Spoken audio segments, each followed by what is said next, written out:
Shalom saudaraku, selamat pagi semuanya. Hari ini pasti kita diberkati Tuhan dengan luar biasa. Ya, saudaraku, ada satu lagu GSKI yang begitu saya suka, yaitu judulnya Ini Jalanku Panggilanku. Itu lagu yang boleh saya katakan menghajar diri saya secara pribadi, saudaraku. Di lirik lagu itu dikatakan, ini jalanku, panggilanku, ku jawab ya Tuhanku. Apa yang kau mau katakan padaku, ku penuhi inginmu. Ini jalanku, panggilanku, ku jawab ya Tuhanku. Di satu nyawaku ini tak ku sesali itu, hidupku bagimu. Saudaraku, ini satu lirik lagu yang membuat saya menangis, saudaraku. Seringkali saya berkata, kadang aku gak berkata ya Tuhanku, karena aku gak habis. Sebetulnya aku masih ada agenda diri yang seringkali menyelip di tekukan-tekukan hatiku, dan ternyata bukan sepenuhnya untuk Tuhan. Karena belum ada kesucian yang utuh, ternyata masih ada tersisa di hatiku, pikiranku, perasaanku, yang akhirnya aku tidak bisa menggenapi apa yang seperti yang dituangkan di lagu ini. Saudaraku yang terkasih dalam Tuhan, kalimatnya berkata, apa yang kau mau katakan kepadaku, ku penuhi inginmu. Ini kalau bukan orang Kristen yang berani habis untuk Tuhan, gak bisa kita berkata ku penuhi inginmu. Karena inginnya Bapa itu standarnya Yesus, putra tunggalnya. Coba kita bayangkan itu, saudaraku, gak mudah loh. Maka mau tidak mau, kita harus mulai mengikatkan diri kita selamanya ke Tuhan. Kita mau habis untuk Tuhan. Kita mau benar-benar masuk di dalam kesucian Allah yang sampai di titik tertinggi. Maka hal kesucian itu bukanlah sesuatu yang membuat kita jadi orang aneh sebetulnya. Hal kesucian bukan menjadikan kita menjadi kehilangan kesenangan. Bukan juga berarti kita tidak bisa bahagia karena kita mengikatkan diri kepada kesucian Allah. Ingat saudaraku, keinginan-keinginan wajar manusia yang dipimpin Roh Kudus itu akan membahagiakan hidup kita. Kita bisa bersama dengan keluarga seiman, melayani bersama. Kita bisa makan bersama dengan keluarga jasmani, dengan keluarga rohani. Kita bisa wisata bersama, menikmati makan minum bersama. Itu baik, itu tidak dilarang Tuhan. Tetapi semuanya dilakukan dengan hati yang terikat kepada Tuhan. Sehingga panggilan kita tidak melenceng. Kita masih boleh menikmati dengan hal yang wajar. Kita tidak melenceng. Maka anytime ada yang Tuhan mau katakan kepada kita, frekuensi kita gak melenceng jauh. Kita masih bisa menangkap sinyal Tuhan. Makanya lagu tadi dikatakan, apa yang kau mau katakan kepadaku, ku penuhi inginmu. Karena sinyal kita terus terhubung, langsung kita bisa, ku penuhi Bapa ingin, aku siap. Ku jawab ya Tuhanku. Waduh, itu yang harusnya kekristenan kita sambar terus, itu begitu saudaraku. Seharusnya begitu. Amin ya saudaraku. Di Keluaran 21 ada satu klausal yang hebat. Kalau seorang budak sudah waktunya dibebaskan merdeka, tetapi dia bisa berkata begini, aku mencintai Tuanku. Aku tidak mau jadi orang merdeka karena aku sangat mencintai Tuanku. Maka budak yang seharusnya bebas itu, dia akan tetap tinggal bersama dengan tuannya atau majikannya. Dia ditindik, lalu jadi milik tuannya sampai selama-lamanya. Pertanyaan untuk kita hari ini, berani gak seperti budak-budak itu yang seharusnya kita merdeka, tetapi kita mau berkata, aku mau mengikatkan diriku kepada Tuanku, kepada Bapakku Elohim Yahweh. Wah, ini kelas tinggi saudaraku. Gak main-main.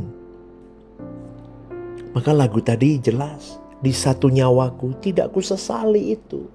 Hidupku bagimu Bapa. Coba saudaraku. Itu baru bisa terpenuhi kalau orang-orang sudah sampai pemahamannya begini. Jangan sampai dunia mengikat engkau dan saya sampai kita tidak layak masuk dalam pesta perjamuan anak domba loh. Hati-hati saudaraku. Tapi kita harus putuskan sekarang. Kepada siapa aku mau mengikatkan diriku? Kepada dunia? Dengan segala hingar-bingar dan kesenangannya? Atau kepada Tuhan? Jujur ya saudaraku, sejujurnya banyak orang Kristen yang belum berani untuk menjadi orang yang diikat oleh Tuhan. Jarang. Saya berani katakan jarang. Mereka masih mau merdeka. Mereka masih mau bebas dengan dunia ini. Apalagi kalau masih belia, masih muda, ya. Wah, masih banyak impiannya. Saya sampai ngomong berkali-kali kalau saya diizinkan khotbah, dipanggil kemana gitu ya. Saya selalu kalau ada anak-anak muda itu saya selalu katakan apa? Tertambatlah sama Tuhan. Kamu jadi man of God-nya Tuhan sejak muda. Kamu tuanya luar biasa, pasti luar biasa. Loh ya, orang dunia aja tanpa Tuhan, dia kerja keras dahsyat kok. Apalagi kerja keras, tanggung jawab hidupmu suci sama Tuhan. Waduh, kayak apa hidupmu? Cerdas pasti. Tapi tidak banyak orang anak muda berani begitu. Kesucian dianggap tabu oleh mereka. Zaman sekarang ngomong suci. Pacaran itu pasti kalau nggak hidup dalam tidak kudus, nggak mungkin pastor. Banyak orang anak muda ngomong begitu. Apa pacaran kudus? Nggak mungkin pastor zaman sekarang. Jangan ngomong nggak mungkin. Dari kamu dulu. Kamu pacaran yang kudus dulu. Biar mengimpartasi teman-temanmu. Amin saudaraku. Ya, karena banyak orang nggak berani. Maka pada pagi hari ini ayo kita bersyukur kalau selama ini kita dihajar Tuhan dengan banyak hal. Tuhan menghajar kita, mungkin kita tidak sampai hancur lebur, tapi hajaran-hajaran dari masalah-masalah hidup, dari ini dan itu. Itu vitamin atau bentuk kasih sayang Tuhan untuk membawamu semakin melekat kepada Dia. Ingat ya saudaraku, hidup kita singkat dan tragis. Mau kemana setelah kita meninggal nanti? Coba saya tanya, mau kemana kamu mau setelah meninggal nanti? Dunia semakin gelap, dunia semakin bobrok, semakin jahat, gempa sana sini, mau perang sana, mau perang sini, nuklir sana, nuklir sini. Mau apa saudaraku? Kamu masih mimpikan dunia yang indah? Coba saudaraku, coba pikirkan ini. Kamu masih bermimpi duniamu indah? Maka kalau sampai dirimu tidak merindukan Tuhan, pasti ada yang salah dengan kerohanianmu. Inginkan Dia sampai di titik tertinggimu, saudaraku. Sampai kau berkata, sambut aku Tuhan kalau suatu hari aku diizinkan pulang. Kalau waktuku di bumi ini sudah habis, sambut aku. Karena aku merindukan Engkau sungguh-sungguh. Maka hiduplah suci supaya kau mengalami apa yang saya katakan ini. Gak ada ruginya saudaraku hidup suci. Saya ngomong begini gak ada untungnya buat saya. Tapi saya janji sama Tuhan, saya mau membidik jiwamu. Supaya selamat jiwamu ke langit baru bumi baru. Jiwamu rezekiku di hadapan Allah. Aku tidak cari apapun dari renungan-renungan, dari YouTube gereja, dari gereja onsite yang saya layani. Saya tidak ambil keuntungan apapun. Keuntungan saya adalah jiwa, setiap jiwa yang berbalik kepada Allah. Itu rezeki buat aku. Tapi ingat, kuasa gelap tidak pernah berhenti. Dia akan membisikkan di telingamu, kalau kamu hidup suci kamu gak bahagia. Kalau kamu hidup suci kamu dipandang aneh oleh teman-temanmu. Kalau kamu hidup suci dunia meninggalkanmu. Kamu mau hidup suci boleh, tapi gak usah hari ini. Besok kamu mau hidup suci lagi, gak usah hari ini, besok. Kamu mau hidup suci, bisnismu hancur loh nanti, kamu gak dapet cuan loh. Apa kamu mau hidup suci? Iblis bisikin apa? Jangan, nanti kamu susah hidupmu. Gak beres urusanmu, akan beribet. Saudaraku, itu yang saya mengerti dari kuasa gelap biasa begitu. Kenapa pastor ngomong begitu? Nah, dulu saya dibegituin sama kuasa gelap. Maka sekali lagi, ingat baik-baik, penebusan tidak membuat kita kehilangan kehendak bebas. Penebusan tidak otomatis juga membuat sistem berpikir kita berubah menjadi sistem berpikir Allah atau berpikir seperti Tuhan. Tidak mengubah otomatis selera dosa kita. Maka kita harus berubah dulu. Belajar berubah, belajar sampai tidak bercacat, tidak bercela. Amin. Maka untuk itu, intimlah dengan Tuhan. Duduk dekat kaki Tuhan, punya waktu yang banyak di situ. Jangan habis scrolling sosial media. Jangan habis buat ngerumpi, saudaraku. Habislah duduk dekat kaki Tuhan. Amin. Duduklah di situ, pandang wajah Tuhan. Apakah kau sudah memandang wajah Tuhan? Jujur ya saudaraku, seringkali manusia lebih memandang dunia, lebih memandang kesibukan hidupnya, lebih memandang bisnisnya, lebih memandang pekerjaannya, lebih memandang keluarganya, tidak memandang wajah Tuhan. Hormati dia. Kalau tidak menghormati Tuhan, lalu hidup kita untuk siapa? Mau apa juga kita tidak menghormati Tuhan. Karena pengharapan apa yang kita miliki kalau kita tidak menghormati Dia. Maka lebih dari sekedar memiliki pikiran, nalar, belajar firman, harus ada perjumpaan yang intim, yang berkelas, yang berkualitas dengan Tuhan.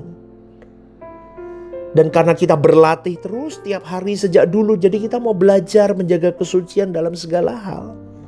Hati-hati semuanya. Benar-benar suci, ayo hati-hati yuk. Saya ngomong begini saya pun belum sempurna. Saya masih kadang gagal, sering gagal juga. Tapi paling tidak ambisi ini mengunci dan menghardik saya tiap saat, saudaraku. Maka kita sendiri yang harus mengkondisi hidup kita untuk menjadi kudus dalam segala hal. Dalam segala polemik hidup, masalah hidup, semua harus bisa dilewati. Lulus seperti Yusuf. Maka Tuhan angkat Yusuf. Jangan jadi Kristen-Kristen yang lemah, saudaraku. Yusuf dipakai Tuhan. Tidak ada orang yang tidak lulus yang dipakai Tuhan. Gereja harus jadi jalan untuk membuat jemaatnya berubah. Gembala harus jadi proyek percontohan untuk jemaatnya berubah. Makanya gembalanya dulu berubah. Pendetanya dulu berubah. Ketua-ketuanya itu loh, yang pelayanan itu loh, yang sibuk-sibuk di gereja itu berubah dulu. Jadi gak usah ribut-ribut di gereja, tapi berubah. Cara berpikirmu, cara berperasaanmu, sama seperti Yesus itu. Jadi pelayananmu itu benar bukan tentang ego dirimu. Aku harus menang pendapatku. Pemikiranku harus menang. Enggak. Tapi bagaimana tubuh Kristus dibangun melalui pelayananku. Amin gak saudaraku? Ya, gereja harus jadi jalan untuk jemaat berubah. Jangan jadi Kristen-Kristen yang palsu. Kalau kita mau pura-pura kudus, mau pura-pura benar. Aduh. Kalau dalam bahasa Jawanya gak cocok saudaraku. Dengan apa yang saya lakukan ini. Betul. Gak cocok. Gak sebanding dengan apa yang saya lakukan. Maka bangunlah hubunganmu dengan Tuhan lebih. 30 menit, 1 jam. Terus naik 1,5 jam, 2 jam. Kau bisa nikmat bersama dengan Tuhan. Pagi buta orang masih tidur, kau udah cari Tuhan. Malam larut orang sudah pada tidur, kau cari Tuhan lagi. Oh indah saudaraku. Saya rindu kalian semua para pendengar renungan The Message punya gairah itu. Maka bersungguh-sungguhlah berusaha untuk memiliki gaya hidup anak-anak Allah. Kalau kita menyebut diri sebagai anak-anak Allah tapi kita tidak punya kodrat Allah, kita tidak punya hubungan dengan Allah, berarti kita bohong. Betul saudaraku? Efesus 1 ayat 4 mengatakan sebab di dalam Dia Allah telah memilih kita sebelum dunia dijadikan. Di dalam Yesus kita dipilih sebelum dunia dijadikan. supaya kita kudus dan tak bercacat di hadapan Bapa. Jadi di dalam rencana, dalam pikiran Allah Bapa itu ada nama kita. Kita ini diadakan oleh Allah. Maka kita bertanya, kenapa aku ada? Aku diadakan oleh Allah. Aku dirancang untuk menjadi anak-anak Allah. Dan ayat yang kelima berkata, dalam kasih Ia telah menentukan kita dari semula oleh Yesus Kristus untuk menjadi anak-anaknya sesuai dengan kerelaan kehendak-Nya. Menjadi anak-anaknya itu bukan sekedar kita berstatus anak, namun teknon, berkeadaan sebagai anak. Makanya harus diproses. Makanya jangan anti masalah. Kalau punya masalah berat, wah pusing, kadang gak ada jalan keluar. Orang-orang yang kau percaya meninggalkanmu. Depan buntu, belakang buntu, kiri kanan buntu. Masih ada satu jalan ke atas sama Tuhan. Tuhan ada. Amin. Ya, jangan takut. Jangan takut. Maka proses itu indah, mendewasakan kita. Maka ayo pagi hari ini saya ajak kita harus bertobat dan berubah. Kasihan generasi di bawah kita kalau kita sebagai orang tua tidak bertobat. Ya, nanti kita tidak bisa tidak bisa mewariskan jalan keselamatan kepada generasi kita. Amin, saudaraku. Ya, kalau orang tua tidak bisa melihat kerajaan surga, maka anak-anak di dunia juga yang rusak ini juga tidak bisa lihat surga. Makanya kita sebagai orang tua, sebagai pemimpin, ya, aktivis gereja, ketua-ketua divisi, ayo, hiduplah benar, bertobat, berubah. Ya, melayani Tuhan itu melayani hatinya, melayani perasaannya, bukan melayani ego kita. Tunjukkan kita berubah. Kita kelihatan menampilkan Kristus. Kita siap-siap untuk pulang.